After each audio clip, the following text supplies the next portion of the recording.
Bienvenue à Pinzin da Moda, un mot algonquin qui se traduit par « écoutons ». Un balado fait par et pour vous, chers CCN. Ici, nous discutons de différents sujets, entendons différents points de vue et découvrons ce qui nous unit. Sans plus attendre et avec une ouverture d'esprit, commençons.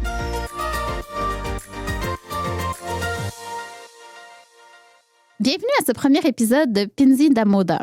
Je me présente, Joanie Verret, agente en communication interne.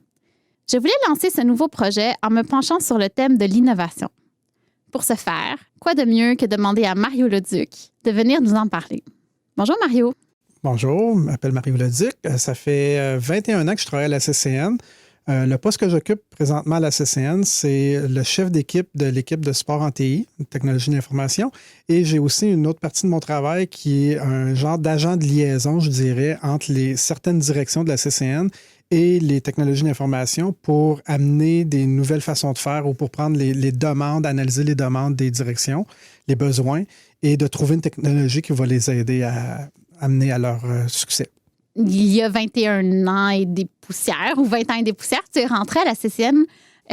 Moi, j'ai presque 50 fait. Presque. Et je trouve que on dirait que je suis de la vieille école. Donc, je voulais t'inviter pour parler d'innovation. Je pense que dans ton poste, quand on pense à innovation, en fait, quand moi, je pense à l'innovation, mon esprit se braque toujours sur la technologie. Mais toi, ta définition d'innovation, ça tournerait autour de quoi? Je suis un peu d'accord avec toi au niveau technologique, mais pour moi, l'innovation, c'est plus que la technologie parce que c'est souvent, on va prendre le terme réinventer la roue, mais c'est pas nécessairement ça que je veux dire. Ce que je veux dire, c'est de prendre quelque chose qu'on fait présentement et soit de l'optimiser, de la faire de façon plus efficace ou meilleure, ou trouver des nouvelles façons pour amener à un résultat qui est optimisé, là. Mm-hmm. C'est pas nécessairement exactement la même chose qu'on va être comme le rendu, mais qui va être encore mieux de ce qu'on faisait avant. Ouais. Fait que pour moi, l'innovation, c'est ça. C'est une question de faciliter puis d'optimiser le besoin ou le rendu qu'on a livré. Est-ce que tu crois que la CCN a les meilleurs outils pour être innovatrice? Je te dirais oui.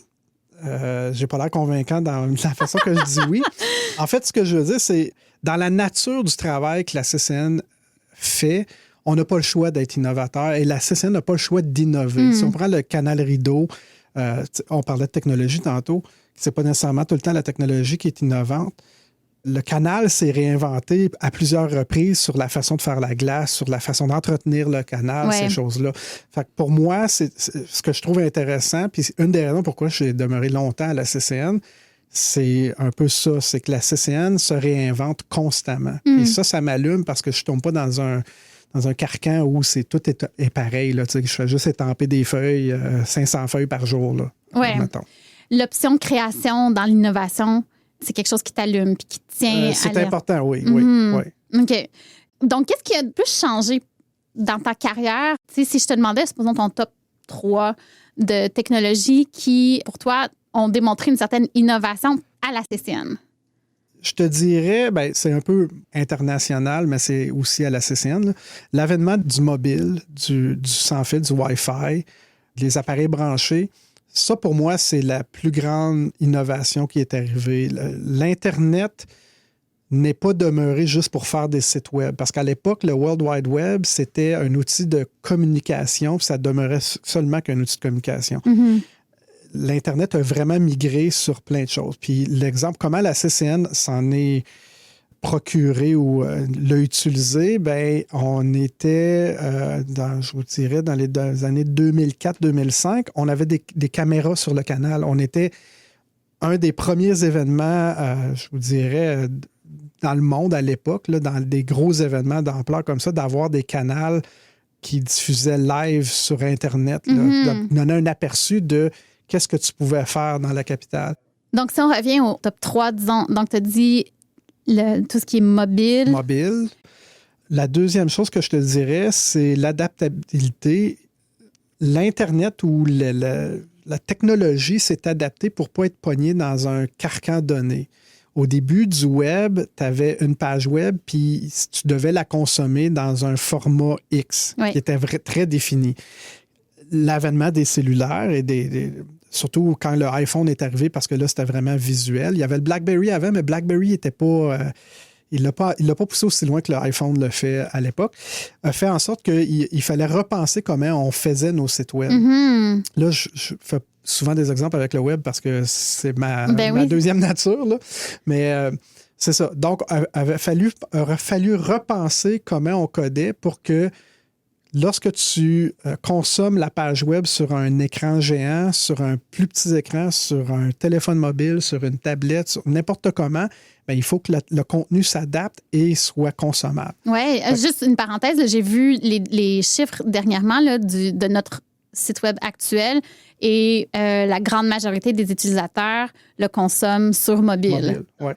Ce qui m'amène aussi, l'adaptabilité, c'est aussi du côté de l'accessibilité universelle. Mm-hmm. Ça l'a aussi ouvert les yeux du fait qu'une personne qui a un problème visuel ou une personne qui a un problème motrice, pour elle, c'est pas nécessairement facile de naviguer une page web. Oui. Donc, ce qu'on appelle le fluid design a fait en sorte qu'il a augmenté l'accessibilité universelle parce qu'on pouvait justement détecter sur quel genre d'appareil est consommé et aussi d'offrir différentes façons de démontrer l'information avec du contraste élevé pour les images ou ces choses-là. Donc, la technologie a beaucoup, beaucoup évolué vers ça, vers l'adaptabilité pour l'accessibilité universelle. Pour moi, je trouve ça génial parce que tu n'as pas besoin d'avoir un problème visuel ou un problème de motricité pour le consommer d'une différente façon. On a toutes nos préférences, on est tous des humains différents.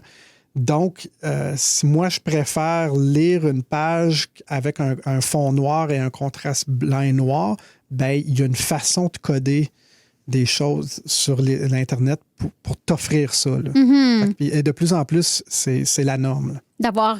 De s'adapter aux différents utilisateurs, peu importe. Effectivement, la personnalisation. C'est ça. La troisième, il y en avait trois. Ben oui. La troisième, en fait, COVID oblige, je pense que, je vous dirais, la mobilité.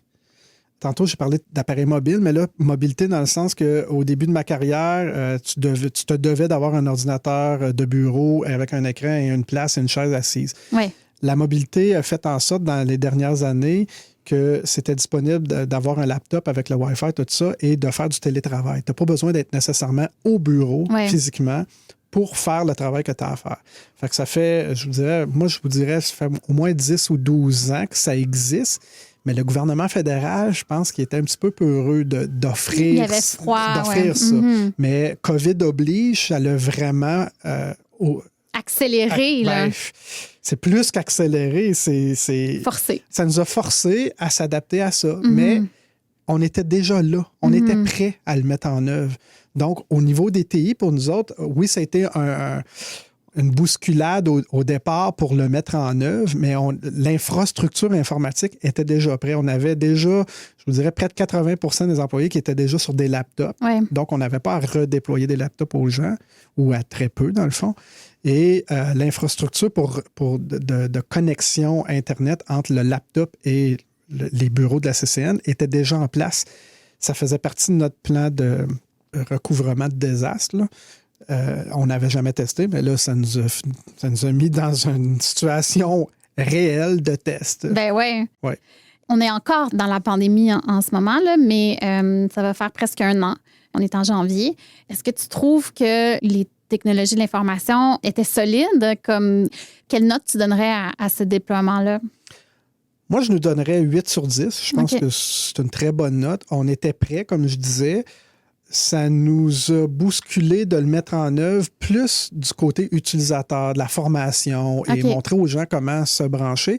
Mais ça nous a permis de faire un load test live, chose que tu ne fais jamais. Mm-hmm. Parce que, justement, souvent, ce qui arrive, c'est que ça ne fonctionne pas, puis là, ça te permet d'ajuster. Oui, où on trouve des pépins, puis on les règle. C'est ça. Mais là, on l'a fait en ayant des gens qui devaient travailler, par chance ou par bon travail de mes collègues, on n'a pas eu de très gros pépins. Oui. On s'est ajusté avec le temps. Ça nous a permis de revoir des façons de faire qu'on avait planifiées, qu'on s'est aperçu que c'était probablement pas la bonne solution. OK. Donc, ça nous a donné le temps de se réajuster et de s'en aller vers une technologie qui est encore plus solide et efficace, là.